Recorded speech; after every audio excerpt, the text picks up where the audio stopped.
There is so much left to do, but online teaching has been hard this semester. Anyway, we will try today to wrap up. By the way, please somebody give me some indication that you can hear me. Yes, ma'am, we can hear you. Are there any black boxes on the screen? Genie. Zabardast.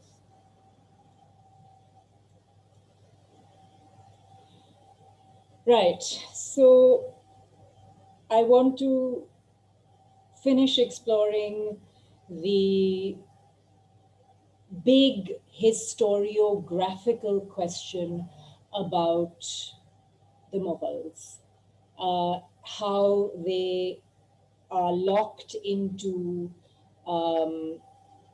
this very simplistic binary paradigm of Akbar versus Aurangzeb. That's the paradigm we have. It's the one we have to work with. So we explore backwards, digging a little deep into the actual context of these two historical figures to get a more nuanced picture of the actual history rather than this simple binary narrative. All right, let's go back to where we started. If you recall, I began the last class asking you who you think this might be. Many of you thought it was one of the Mughal emperors. It's not. It's a painting of a major Sufi saint, Abdul Qadir Jilani, and he is depicted very much like a Mughal emperor, except for the simple white clothes, which do give it away. But he's got the halo, he's got the golden throne, he's got this sumptuous carpet. The whole setting is that of a royal court. The very word dargah, जो हम उर्दू में इस्तेमाल करते हैं to talk about a Sufi shrine, means court. It means a royal court. So these symbols associated with both kinds of leadership and authority, that of the Sufis and that of the kings, comes very, very close together with a lot of overlapping by the 16th century, by Mughal times. So that's one of a very famous portrait of Shah Jahan. You got the angels, you have the halo. He's holding what might be a sarpech, which was something worn on the turban to indicate it's a crown, or it might be a very fancy key. And I'll come back later to why it might be a key. Now look at the other symbolism. He is wearing a dagger and holding a sword, whereas the sheikh here is holding a tasbih.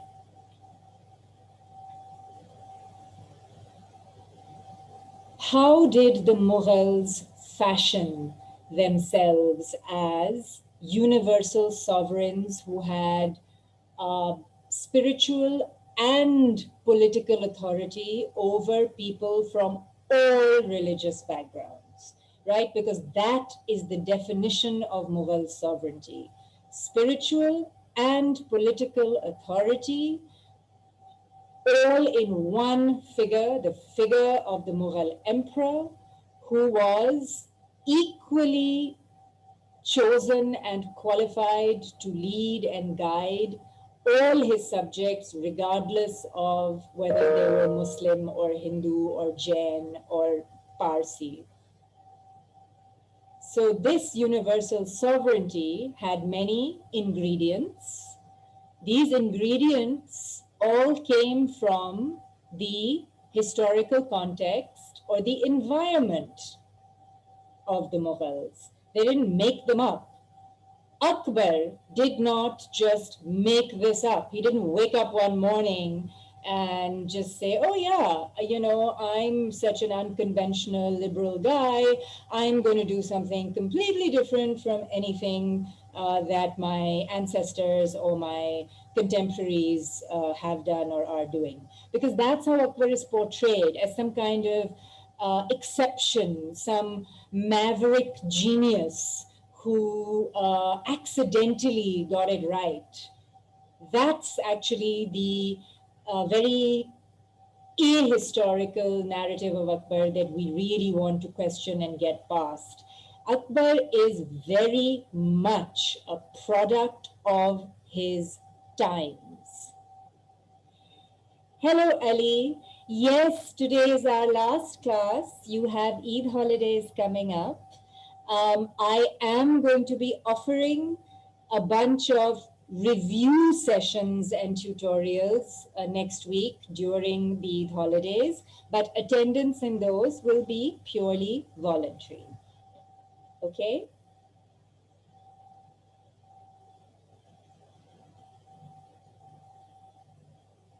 Acha ji. So, again, to remind you, one of the big models was that of Sufi sainthood, which had become the gold standard for a communal leadership model in the post-Mongol, post-Caliphal period.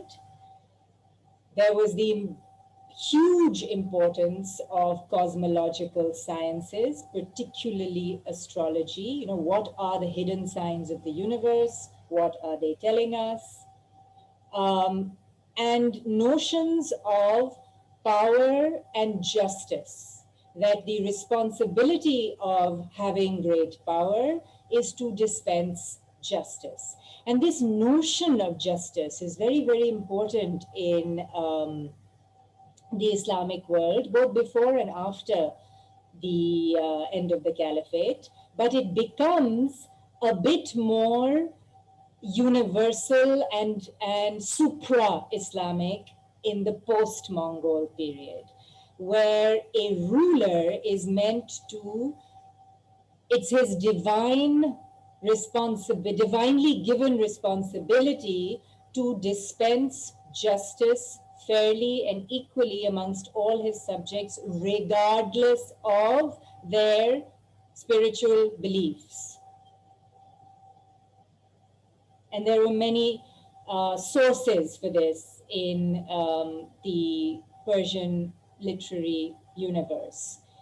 The classic Persian Shahnama, which was one of the first major books to be composed in what is called New Persian, that is Farsi as we know it today, which was a new language based on an older Iranian language, but very much reflecting the strong influence and roots of Islam in Persian-speaking lands. So there is the Shahnameh, the Book of Kings, which is essentially stories or legends of ancient Iranian kings, but reframed in an Islamic context.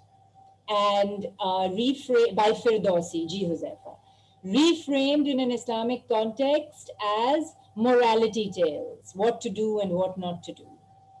The interesting thing, that the new interesting ingredient, which mattered a lot to our Mughal Timurids more than others, was the authority of the Mongol code of law called the Mongol Yasa.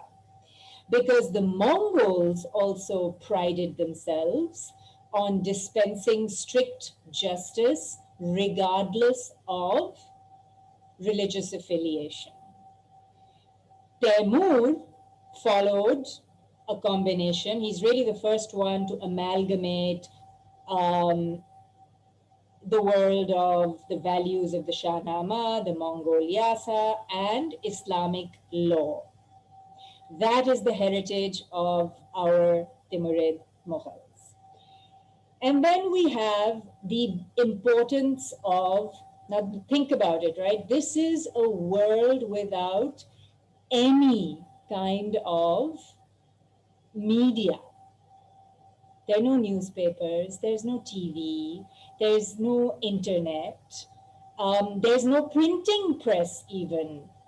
So, how does a, a ruler of a very large and diverse empire like the Mughal Empire, how does he assert his authority over this large and diverse realm? Basically, by various performances. Some are the performances that happen at his court. Those are for the benefit of the nobility and the bureaucracy, for the benefit of those who work with and inside his government. But Mughal rulers, more than others, had inherited from their Central Asian background a nomadic habit. They spent, all of them, by the way, spent far more time traveling around the empire and holding court in their gorgeous tent cities than they did actually sitting in a capital, in a palace made of stone. And the reason for roaming around was this: they needed to perform their sovereignty in front of their subjects. और ये कई तरीकों से होता था. वही उनका court, उनका दरबार जो था वो वहाँ कैंप सिटी में उनकी रॉयल टेंट में लगता था. मगर रॉयल कैंप के बाहर सब देख रहे होते थे, रियाया देख रही होती थी the progress of the royal camp, which was quite something, right? It was a city on the move with tens of thousands of people, the elephants, the cavalry, and usually the emperor himself at the head of the whole cavalcade. So you could see him. What were the excuses or the reasons for traveling around? Of course, they traveled when they were off to battle, right? So that's very straightforward. And they roamed around fighting wars on their frontiers all the time. But when there wasn't some frontier war to be fought, they went hunting. And the institution of the royal hunt was actually this grand performance of skill and power to the average subject in the countryside. Because शिकार के लिए बहुत सी जगह मुनासिब होती थी at different seasons. For deer, you went to a certain place in a certain season. For lions, you went to a certain place in a certain season, so on and so forth. So they traveled around a lot, and they held court on a daily basis, most of them. They were actually very hard working.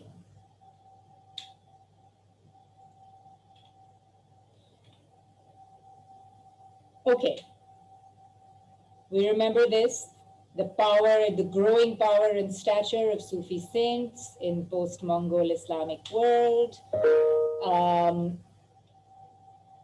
The Safavid example, where the Safavids were actually a Sufi order that became a military power and then conquered militarily an empire for themselves in the Iranian plateau. That's how the Safavid state was established. This is a model of the Turkish tribe, which as a tribe were murids of the Safavids. They were called Qizilbash because of this red hat, Taj-e-Hedri, that they wore as a symbol of their discipleship. We also remember that Humayun spent a lot of time at the Safavid court. He was required by the Safavid Shah to officially, publicly in the Safavid Darbar become a murid of the Safavid Shah. So he had experienced firsthand how a Sufi sheikh exercised authority as a king. And he brought that model back with him into his family and into India. Sath, Humayun in particular, was also extremely into astrology. Everybody was, okay, I cannot stress this enough. Everybody in the pre-modern world, not just the pre-modern Islamic world, but everywhere, people genuinely believed that the movement of the heavenly bodies, the sun, the moon, and the stars, were hidden signs from God that told you about the nature of reality, that gave you hidden knowledge. So Humayun brings this smack into the center of his professional life as a emperor of Hindustan. This was just to give you a taste of how he organized his life and his days. It was entirely according to the stars and the planets.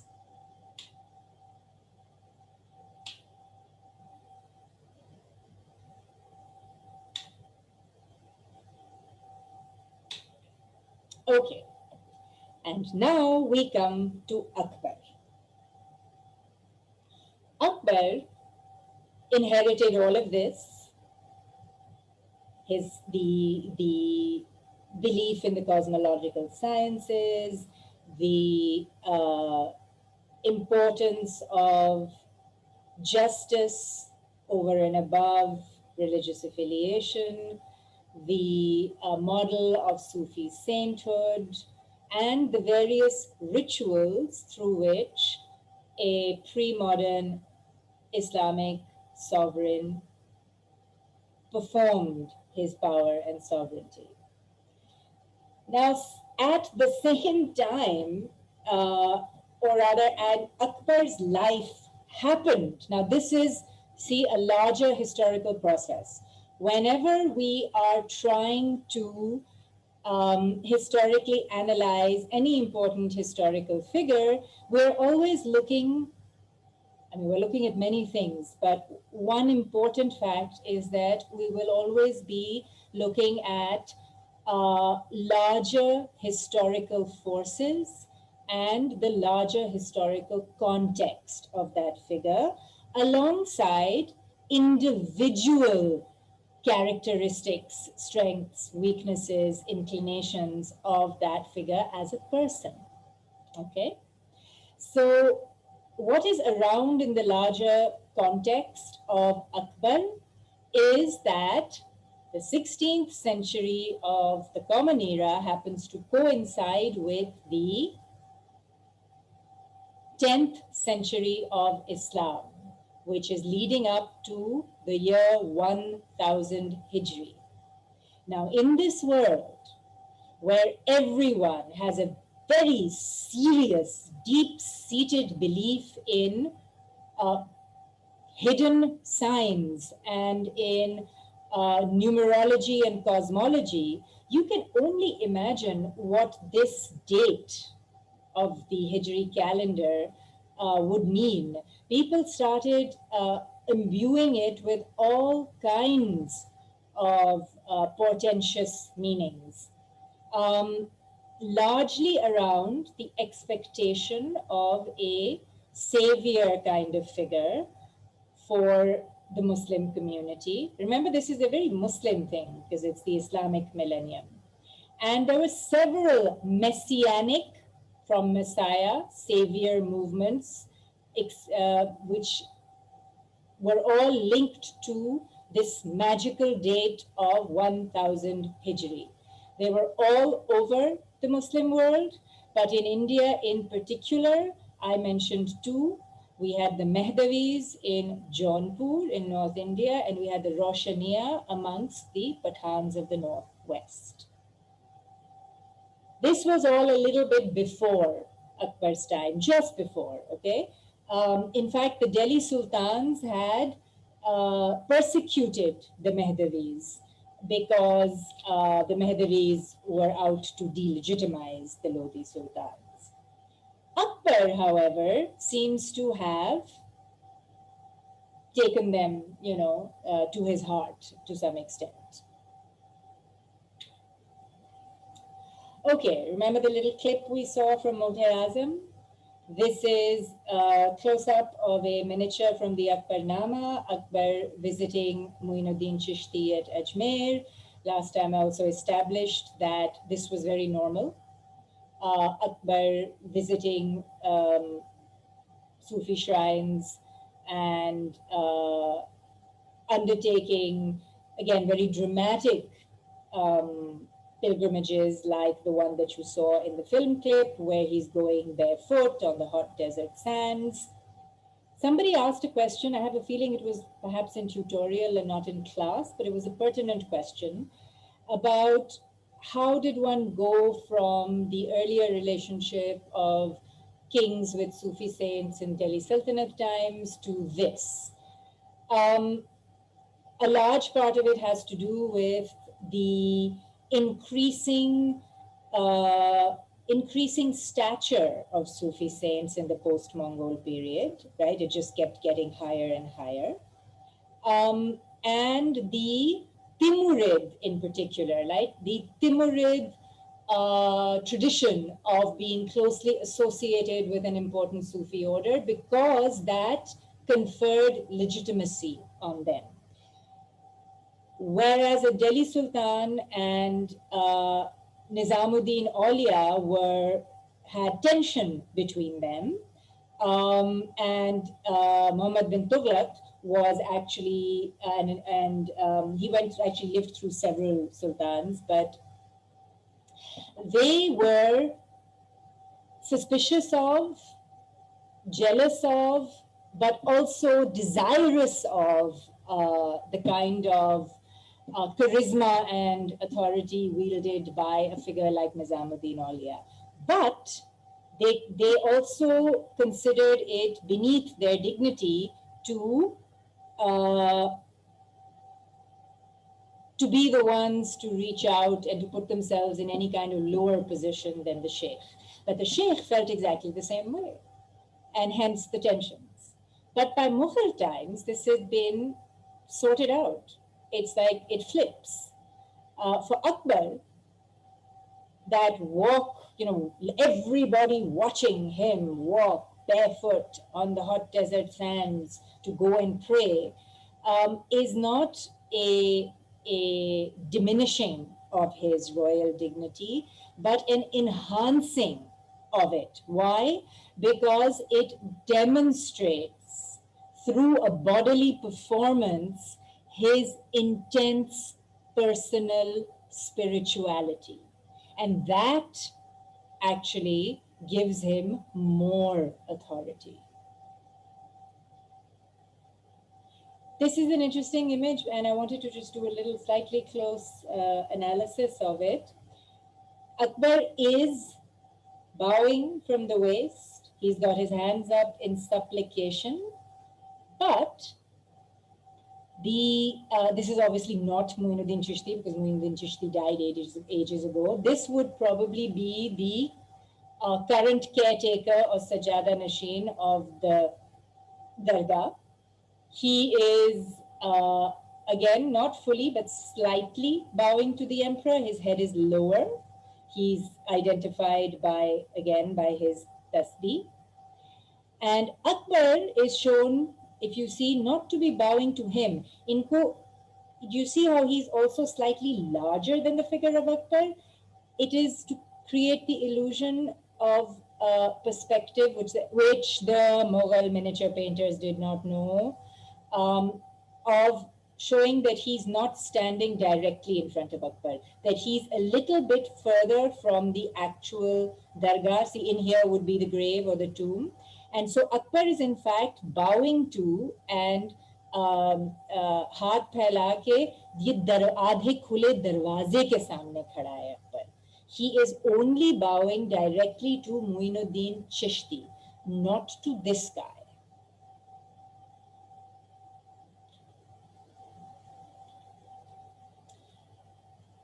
The Akbarnama of Abul Fazl is full of, ma'am, did our contemporary leaders genetically got the legacy of using huge protocols in authority? Not genetically, historically. The first people to actually fully copy Mughal theatrics were the British, and we got it from them. So, this is one of many famous stories of Akbar himself receiving enlightenment. This is a royal hunt. And here's Akbar, who seems to have gone off into a trance and parked his gun. And here's what Abul Fazl has to say about it. When the time of hunting approached, a divine flash of light was received by His Majesty. A strong emotion swept over him, and a strange condition appeared.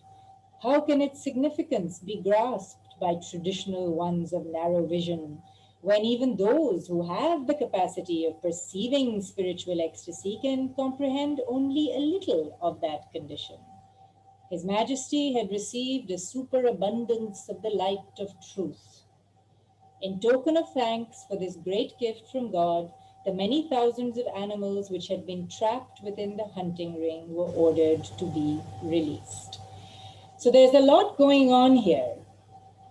On the one hand, something deeply personal at the level of experience is happening to the emperor in his body, right? So the body of the emperor is just very important. But at the same time, there's a huge audience, not just all his courtiers and servants and the entire royal camp that travels with him when he's on the hunt, but see, the people of the neighboring villages and towns. Everyone is witness to this moment. And what does this moment, what does it represent? Anyone? What do you see in this painting and this description of the event? Anything strike you?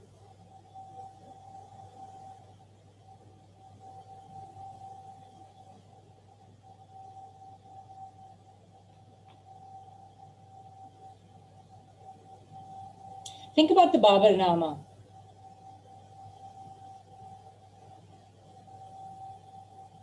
When did Babar have his moment of being touched by divine light?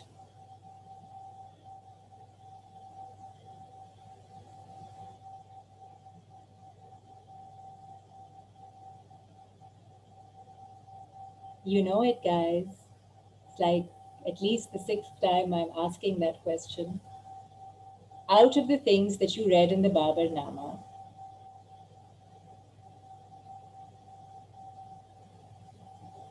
yes, when Babar had a dream, yeah, and Babar had a dream. He was alone and running for his life. But he wrote about it and thereby created an audience for the experience. This is taking it to a whole other level. There is a physical live audience. They are witnesses. Shahadat kar rahe hain.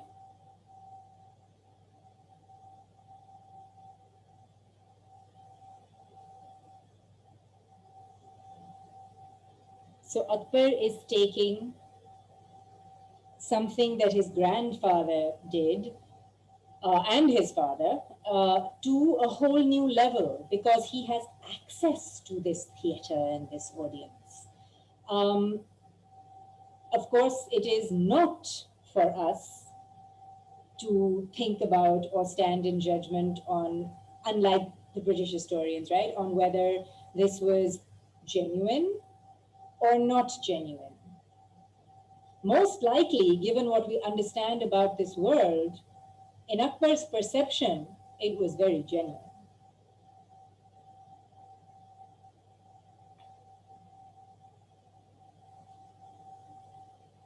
A show of Akbar being merciful and letting the animals go, yes.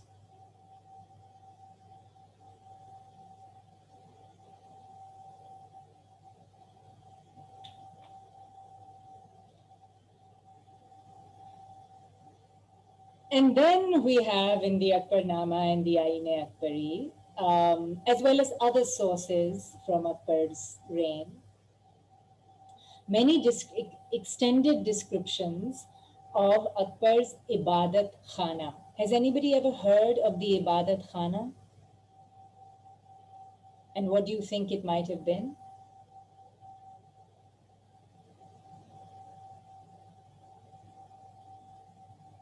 A place to pray. That's what it sounds like, right?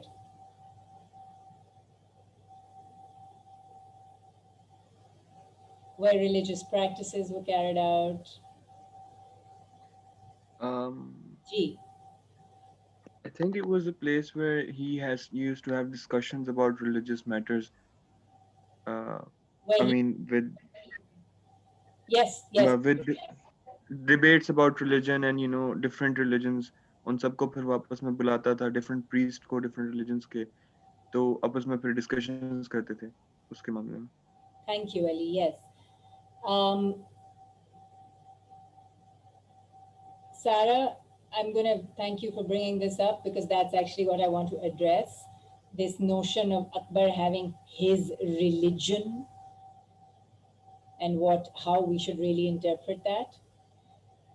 This is one of the most famous, or rather, actually, I'll ask you the question again. Why do you think this is one of the most famous and widely circulated paintings of the Akbarnama in modern times?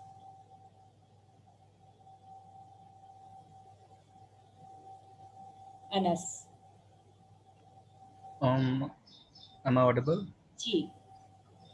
I recall reading somewhere that specifically in this painting, the two black clothing wearing men were from the, I believe the Catholic Church, but like Jesuit or something. I forgot the exact name. So this tells us that it was a gathering of multiple religious leaders, and it was narrativized in the sense to promote the secular image of Akbar that we talk about. Yes, thank you, Anas.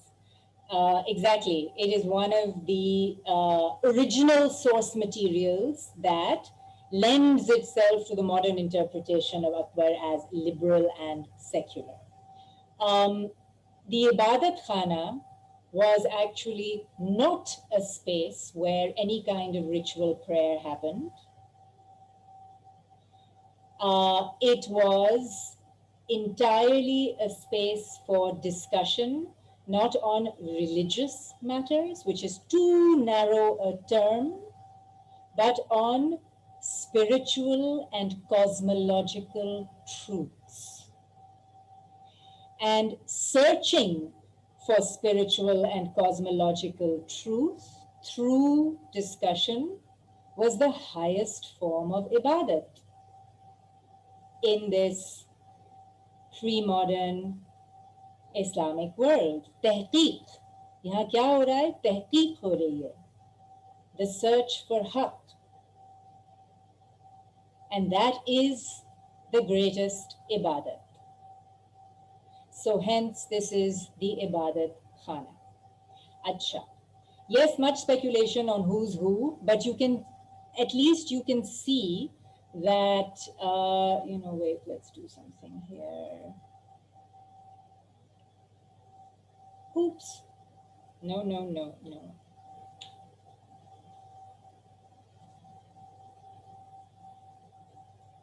All right. These two guys are Catholic priests sent by the King of Portugal. Please remember, in Akbar's time, the Portuguese are the main Europeans conducting trade with India. That date on your timeline, 1492, Vasco da Gama discovers the first direct route from Europe to India. He was Portuguese. The 16th century, well, the 15th century and the early 16th century are the era of Portuguese domination over maritime trade. So they happened to be around. And obviously, because they were conducting business in Mughal territory, would come to court a lot. And Akbar said, please send me 2 scholars from your country. And they selected and sent actually 4 priests, which you only see 2 here. And all of them, well, no, 2 of them wrote their memoirs, which are also full of very interesting things. So here they are.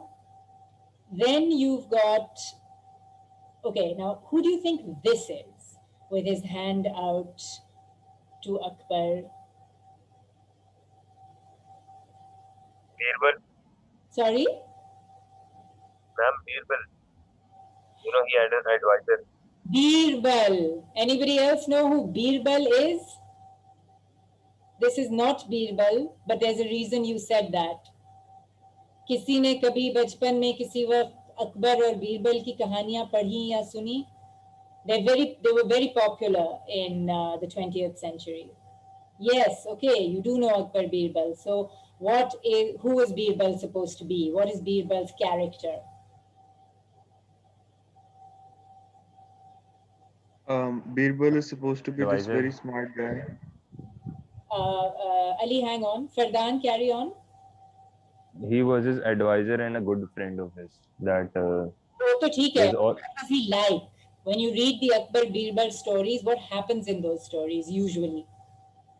He's the guy that comes up with solutions to whatever the problems that come into his darbar. He solves used to fix. exactly. He's witty, wise, and solves everything. So there was a fairly high-ranking Hindu mansabdar called Raja Bir Bar in Akbar's court, but there is no indication in any sources that he was especially close to the emperor. There was, however, an extremely clever and witty man who was the emperor's best friend and chief advisor.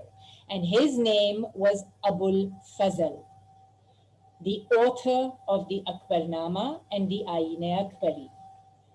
This is Abul Fazl, always on his right-hand side.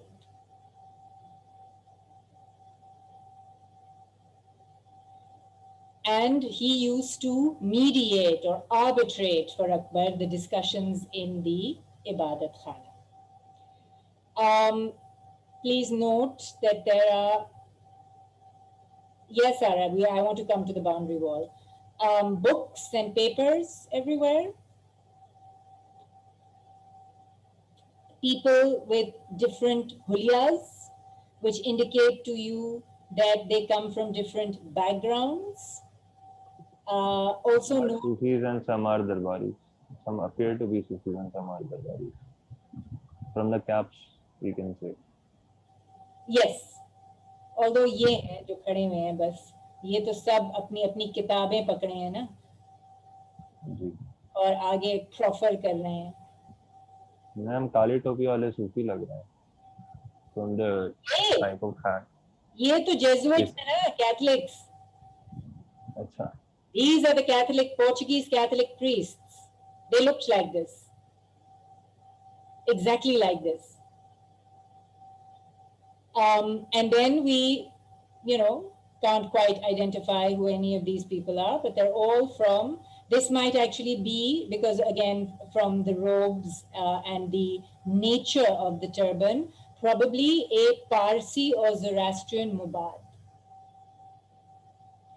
ये कुछ central Asian traditional Sunni उलमा type लग रहे हैं. ये हिंदू लग रहे हैं. So it's a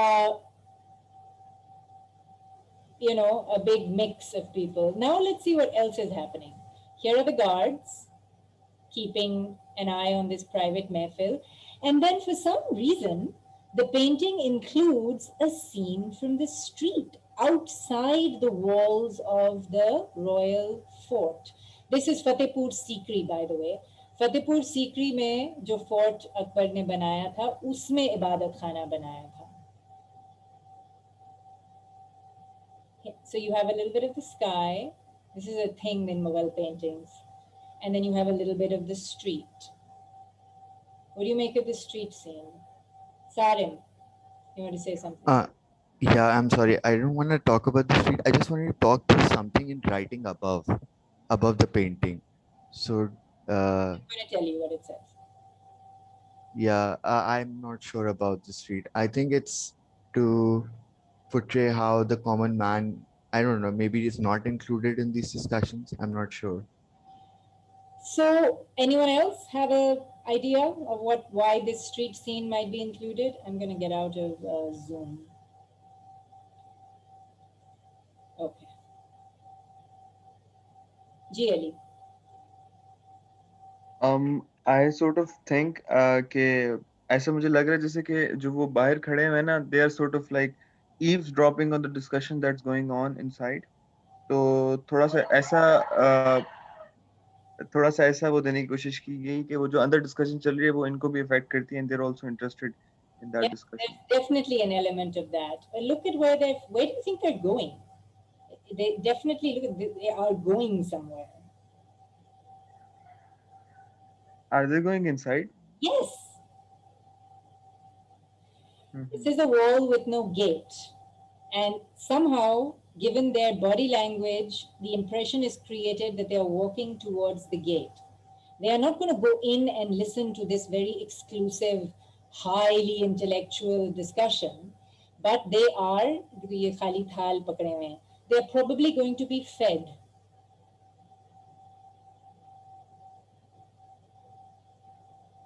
Especially him, this faqir. And he knows that he's going to be fed if he gets to that gate with his child.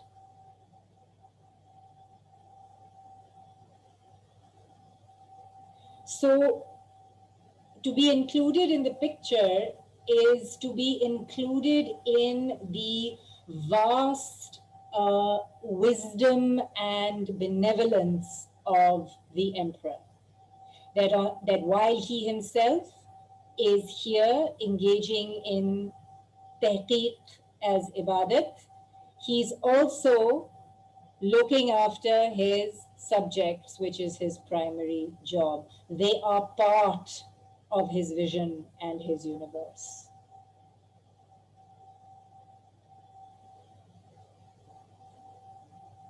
So to get to your question of what it says up here, it actually talks about the ye dekho, padri. Can you see this word? Abzoi bude padri. So the priests are actually named. More important is what we get a little bit later on, which describes the purpose of these gatherings of awareness. Yahan dekhiye, bazme agahi, gatherings of awareness, intimate gatherings of awareness. Ye. और इनका purpose क्या था? They, for the purpose of fahm fitrate nishan yaktai. Fahm, understanding or deriving meaning, and understanding the nature of the signs of oneness, yaktai.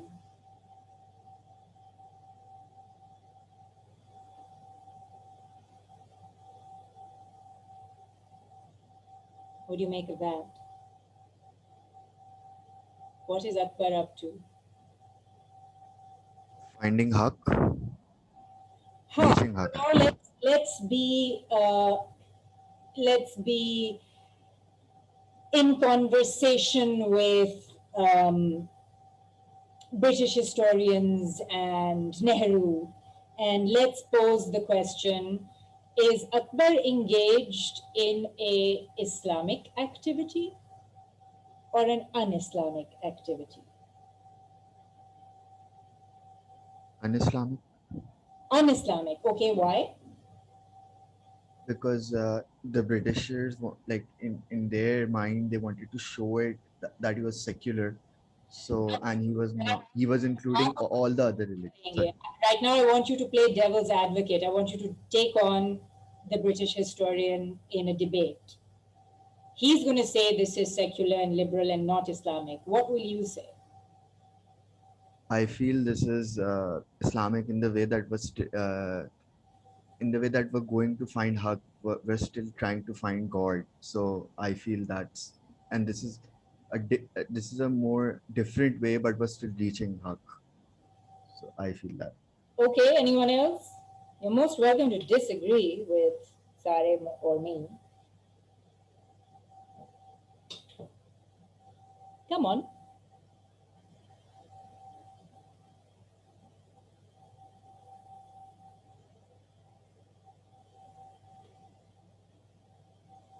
Is this activity Islamic or un-Islamic? Ma'am, on some account, I have heard that कि अकबर ने लोगों को जो है ना he forced them to कि उसके सामने सुजदा कर लें और इस तरह काफी इस्लामिक रिचुअल्स को उसने जो है ना बंद कर दिए तो I think it's un-Islamic. Okay. Kamal? So the thing that popped up in my head about this was the similarity between this and Hazrat Muhammad ﷺ going to the war and trying to find truth about oneness. So perhaps this could be interpreted as him trying to refine that when in Islam it's a question that has already been answered in a way. So maybe that's how it can be interpreted as an Islamic. He actually, Akbar is quite self-consciously aware of imitating the example of the Prophet in his quest for haqq, in his performances of tahqiq. So that was a good insight. So nowhere in Akbar's Islamic universe was this idea prominent, this idea that you have just expressed, right? That that Islam has answered the questions of tahqiq, right? That was in fact considered that the book is closed and you should only carry on with life based on the few rules that have come down through the ulama. That idea was looked down upon by the Muslim intellectual and spiritual leadership of Akbar's world. Tehqiq was a very, very, very important activity. Because, why? Because each human being's experience is unique to himself. And they understood this very basic fact of human nature, that what you are told can never compare with what you yourself realize internally. So both things are important. You need talim, which is being told what is what, but you can never really purify yourself spiritually unless you focus on your inner experiences and realizations of good and bad, right and wrong, God and his nature, right?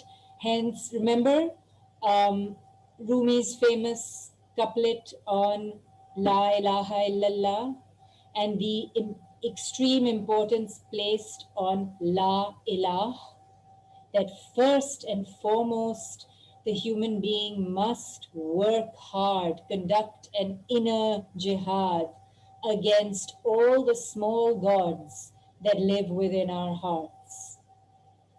Anything that motivates us beyond, over and above a genuine desire to find God and haqq. So even good things like duty towards one's family, loyalty to the king, and then, bad things, greed, over ambition, so on and so forth. All of that are small gods, ilah, la ilah. La ka matlab no, right? In Arabic. Ilah ka matlab any god, gods. Which is, it's the same as what is Allah? Al-ilah, the God.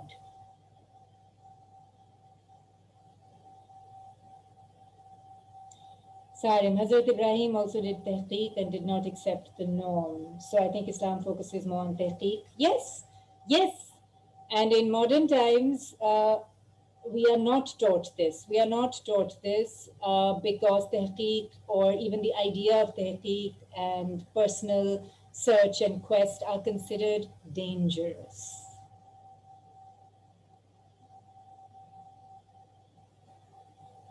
Thank you, Iman. Yes, exactly. And by the way, he didn't invent the idea of the intellectual debate. It was a very old tradition at Muslim courts in particular. This is I can't stress this point enough, that in the pre-modern world, that is before the 18th century rise of scientific Europe, for the longest time, from Umayyad times onwards, the only world civilization that was open to other belief systems and knowledge systems was Islamic civilization. You could not have this kind of scene in the court of a non-Islamic king. This would not happen at a Hindu Kshatriya court. This would absolutely never happen in a European Christian king's court. It would not happen in a Zoroastrian court, although those didn't exist anymore. This entire scenario is only possible in the world of Tawheed-based Islamic universalism and the philosophy of Tehqiq.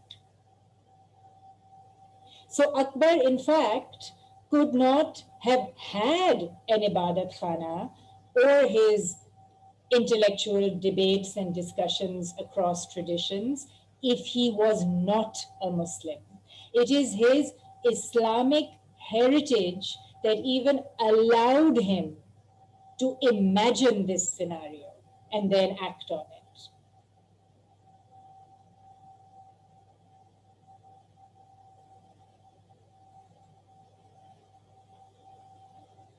Oh, and now to finally respond to all questions about Deen Ilahi.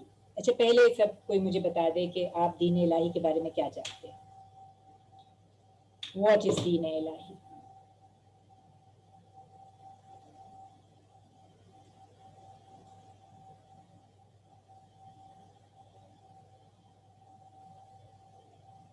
Anas?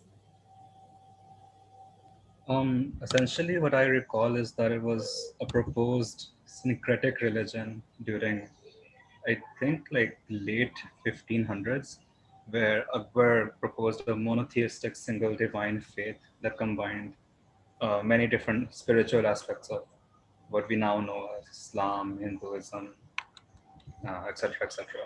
Okay. Mahanur, Akbar merged religions in order to create his own religion, a new religion proposed by Akbar. Yeah, so that was the spin given to it by British historians, and only by British historians, and the name Deen Ilahi. It's not used in any of the Akbar era sources, nor is there much evidence for it. So what was it? If we believe there's no smoke without a fire, what was the fire? For starters, we need to deal with the erroneous popular narrative that Akbar merged Hinduism and Islam to create a new religion for his mixed subjects in India called Deen Ilahi. British historians also said that Akbar failed that he tried to create a new religion with aspects of both religions, but he failed. Now, what do they mean he failed? What do they think he was trying to do?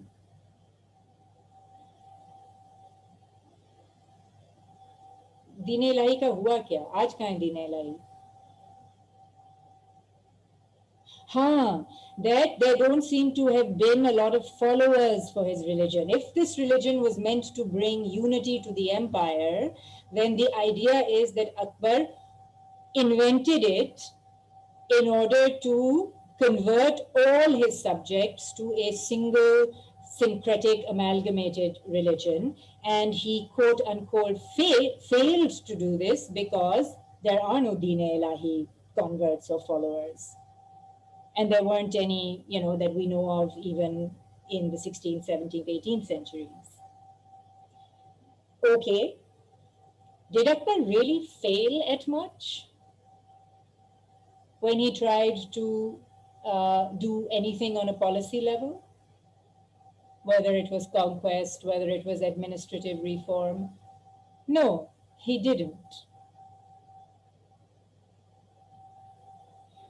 He used force, absolutely, in the beginning, that's true. And perhaps if he really wanted some syncretic religion to be followed across his empire, he could have used force to make everyone follow it. But nothing of the sort happened.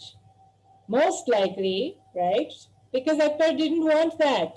There was no syncretic religion. There was no policy or vision of having everybody follow it. There was no Deen-e-Ilahi.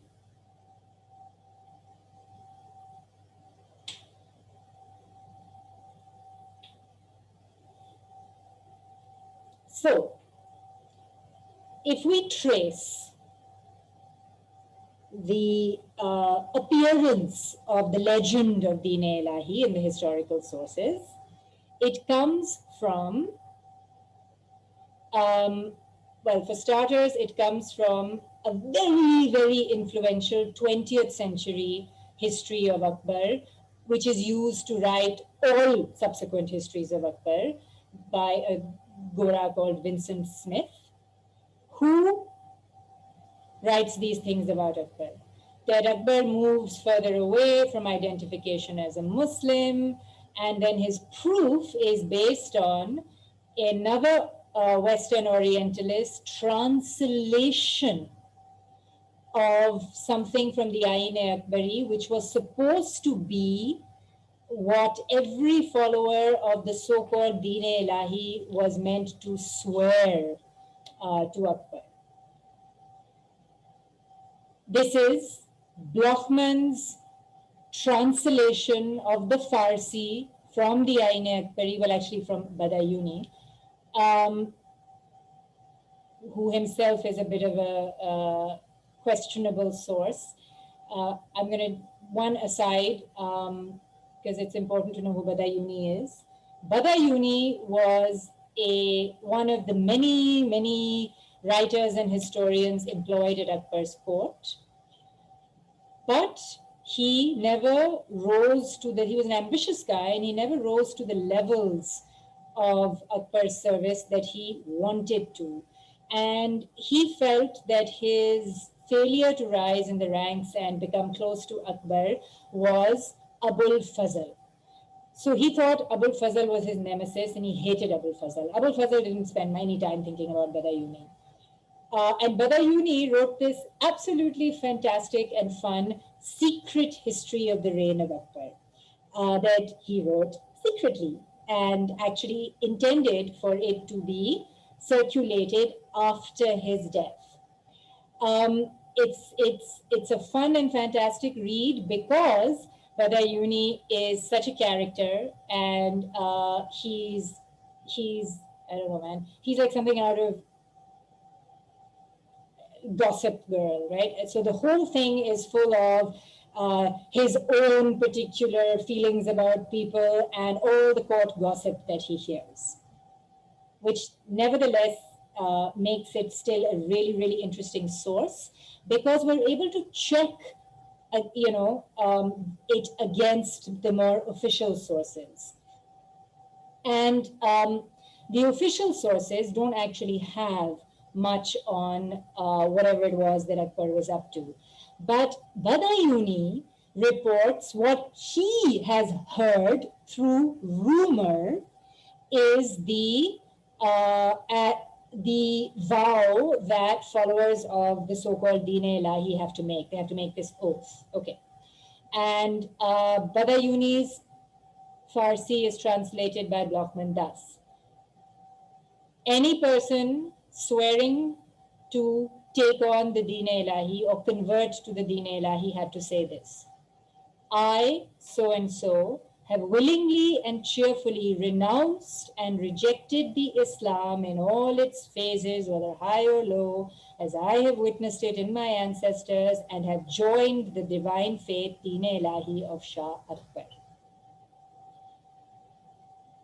Now, if you go back even to Badayuni's Farsi, and remember Badayuni has a couple of axes to grind, but I go back to Badayuni's Farsi and translate it fresh.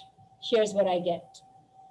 I, so and so, in accordance with my inclination and heartfelt desire, have distanced myself from the traditional and worldly Islam, which I had seen and heard from my forefathers, and have taken to, and there's no Shah Akbar, by the way, and have taken to the true religion of God. That's all Deen-e-Ilahi means. Akbar did definitely, especially later in his reign, develop a strong suspicion of and antipathy towards the traditional ulama class. It began with him finding several of his important alim courtiers involved in large-scale corruption. They also, by the way, performed poorly in the Ibadat Khana discussions, because out of everyone there, it was the traditional Sunni legal scholars who were opposed to or didn't quite know how to conduct an open-ended theological debate. And they didn't want to. They wanted to maintain their high status in the Islamic government of India because they had enjoyed it since Delhi Sultanate times. Akbar was just very, very impatient with them. He was. And because he was impatient with them, he became impatient with anything that he viewed as unthinking traditional Islam. Ji Anas. I wanted to add to the previous thing you mentioned about the Farsi translations.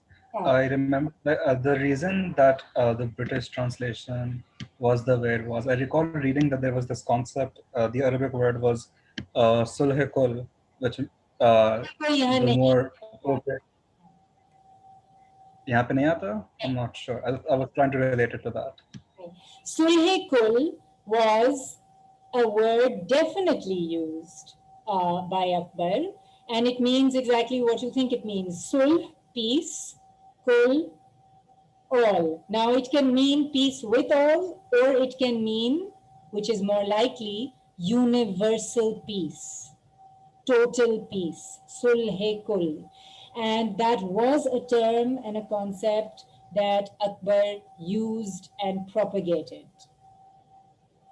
It wasn't peace with all, which is the British interpretation, meaning, and they interpreted it to mean that Akbar followed a policy of sulh-e-kul towards all the non-Muslims in his realm.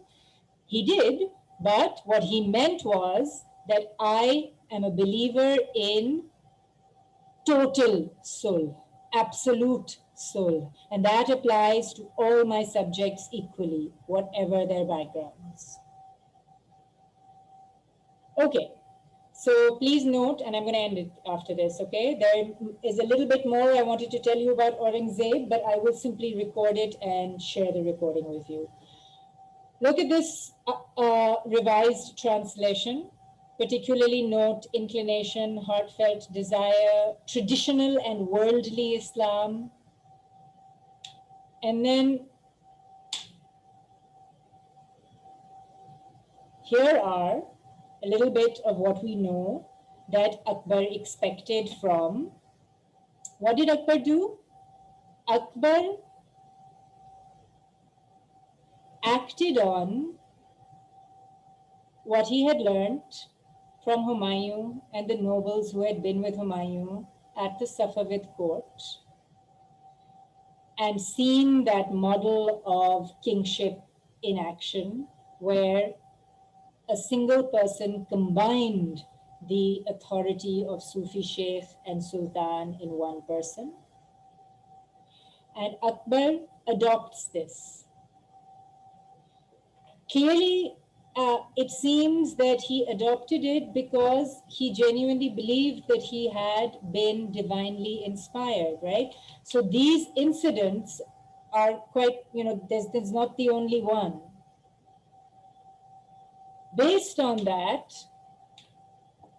Akbar institutes an extremely exclusive silsila around his sovereignty, around his belief that he has been divinely touched to be in this role as supreme authority over the Mughal Empire of India. There was never, ever, ever any manner of public preaching. There was no religion. There was a Sufi order. The Sheikh was the emperor, and select courtiers were invited to become murids. It was a way, a very effective way of binding important members of the nobility to the emperor. The Safavid model is very much the explicit model that's being followed, but if you recall, there is also an element of the older tradition of Islamic military slavery.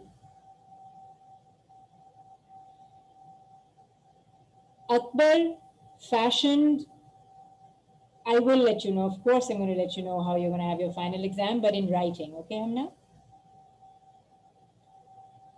Akbar fashioned a small exclusive Sufi order for a few select courtiers whom he invited to participate in a set of practices that he had personally taken on. Never did he say that this is the only right way of living and behaving. It was his personal set of choices for how to live a purer life. And he invited certain select courtiers to participate in this lifestyle with him. Look at what they were called. This is what Abul Fazl calls them. Iradat Guzinan. Iradat is that same word, irada, jo Urdu mein hai, which means will, desire, intention. Guzeen ka matlab bhi hai, the act of choosing or electing. So, and never were these, even if somebody gave him bayat and became a murid, he was not forced to follow any of these recommendations. They were very much worded as recommendations for living a purer life. And look at them. They're so like, one says Allahu Akbar and the other responds Jalla Jalaluhu. There's very much a play on Jalaluddin Akbar's name, but it's also certain attributes of God. It is ordered by His Majesty that instead of the dinner usually given in remembrance of a man after his death, each member should prepare a dinner during his lifetime. मतलब कि आप अपना स्वयं खुद कर लें पहले. An act of charity, right?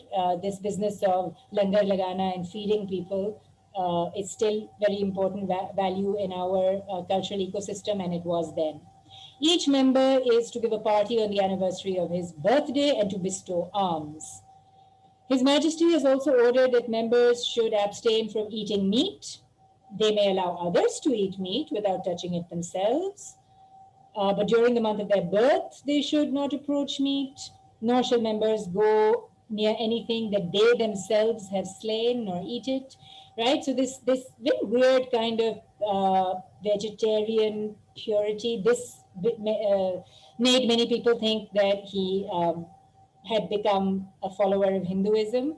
But no, vegetarianism was, of course, a Hindu and Jain value, more a Jain value, by the way, but had been practiced for centuries by Sufi sheikhs who believed in the simple life.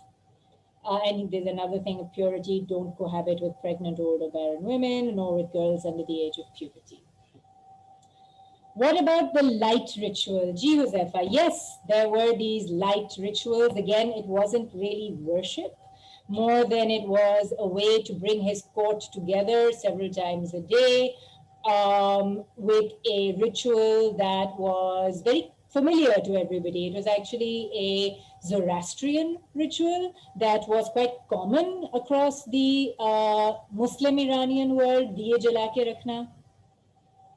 Why didn't Akbar's successors continue the promotion of Deen-e-Ilahi? Stop calling it the Deen-e-Ilahi. There is no such thing as the Deen-e-Ilahi. There was a very secret, exclusive Sufi order established by Akbar, where he invited select courtiers to participate in his own chosen lifestyle. Never ever did he say that this was law, or that even the members who had given him bayat needed to follow every single recommendation. Okay?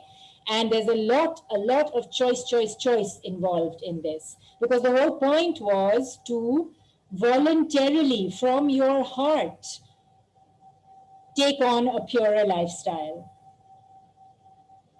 Yes, actually it continued, because after Akbar, every Mughal emperor continued to act as Pir and Murshid to his courtiers, even down to Bahadur Shah Zafar in 1857, right? So we know this from, Ghalib's letters and other accounts of life in Bahadur Shah Zafar II's palace. He was always under house arrest in his palace in Delhi. He had no authority. So what did he spend his life doing? He spent his life having zikr sessions and mushairas and music recitals. And during the mushairas in particular, everybody participating would regularly refer to the emperor. It had by that point just become part of the emperor's titles. Piro Murshid. It just had become part of his titles. So actually, this tradition of the Mughal emperor in the position of being a peer to his select group of immediate courtiers was a tradition that continued right up to 1857. And that is all we have time for today. Please don't worry too much about the exam. You may as well see these paintings. Here's Jahangir. Here's Nizamuddin Aulia. This set of paintings is actually placed like this in one of Jahangir's painting albums so that they are facing each other in this manner. Nizamuddin Aulia is offering to Jahangir the crown and the key to the conquest of both worlds. Both worlds का क्या मतलब? ये दुनिया और दूसरी spiritual, supernatural, जिसको जाना ही चला जाए, supernatural दुनिया.